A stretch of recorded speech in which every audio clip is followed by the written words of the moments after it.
So this recording is for those who weren't in class today, September 7th, 2023. So this is our intro class, so I would encourage you to go back to our course introduction and you can see the video, and we just walk through how we're going to do the course today, what you're going to be learning in this class, and we watch the video that is linked below. So go ahead and watch that.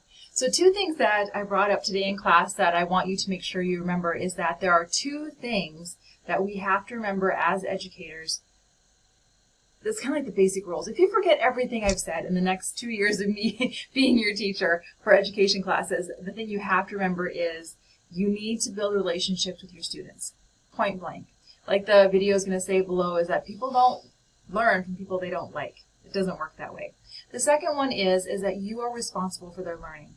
So you have a job of teaching students to learn, whether it's kindergarten reading or high school biology, and we can't blow that off like it's somebody else's fault. You're the teacher, you're responsible. So throughout the class, we're going to be talking about ways to build relationships and ways to be teaching your curricula.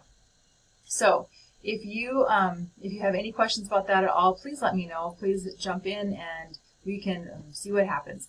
What I didn't have happen today is like the video, the Zoom video did not work like I had expected it to do. So if that ever happens, I'll just come back and we'll video what I just recapped in the class, and I'll put it up here. So if you are not in class today, September 7th, just make sure you watch this video and the above video in the introductions, and then the below video for a little inspiration. All right. Thanks, guys.